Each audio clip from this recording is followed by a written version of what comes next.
Russia is eager for friends. It's eager to do business since much of its business has been cut off due to Western sanctions. Iran is very happy to do that.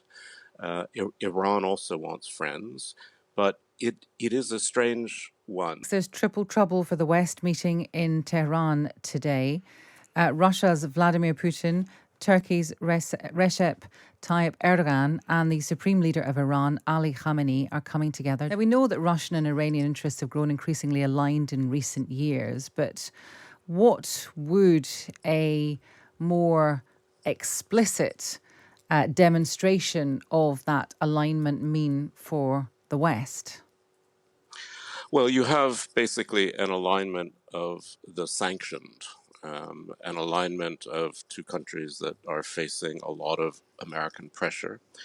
And Russia is eager, Putin is eager to show to his own people that he still has friends. It's a very odd relationship in the sense that, Russia is competing with Iran for oil sales right now because both have sanctioned oil sales.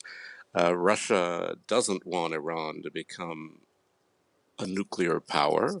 They have a long border. Much of Russia's drug problem stems from Iran.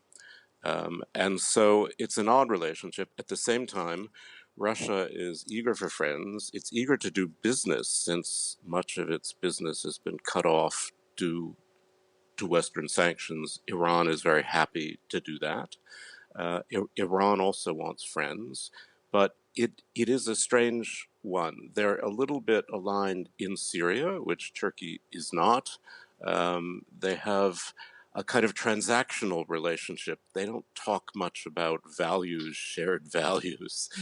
What they have are some shared interests, and Gazprom and Iran have decided they can cooperate, which is good for Iran, which needs investment in its oil industry. But at the same time, if the Americans are right, the Russians want to buy drones, armed drones from Iran to use against Ukraine, while Turkey is selling Ukrainian drones to use against Russians. So it's a very odd axis, I have to say. It really is. And Turkey, you mentioned Turkey there. I mean, how does that square? Because, Iran and Russia clearly don't care what the West necessarily think of them, but Turkey do, don't they? So where exactly are they in this axis? Well, Turkey actually is in a position of a lot of power right now and a lot of leverage. It has always played both sides. I mean, Erdogan has had a good relationship with Putin for a long time, which annoys his Washington and NATO allies. At the same time, Turkey's the only real mediator right now between Russia and Ukraine, and Turkey's working very hard to try to get Ukrainian grain out of this Russian blockade to feed the world. So Turkey also, was willing to let Sweden and Finland enter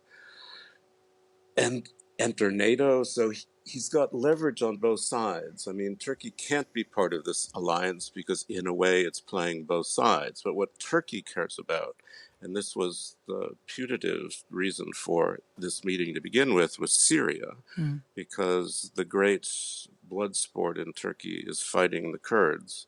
And that's very popular even among Turkey's opposition parties.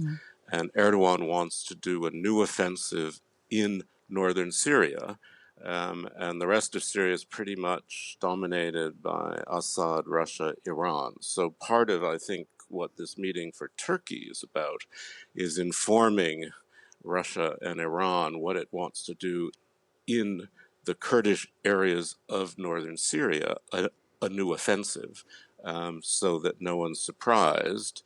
Now, Iran doesn't like that, but the fact of the matter is, as I say, it's a kind of relationship of conveniences and of interests. No one's pretending they're friends forever.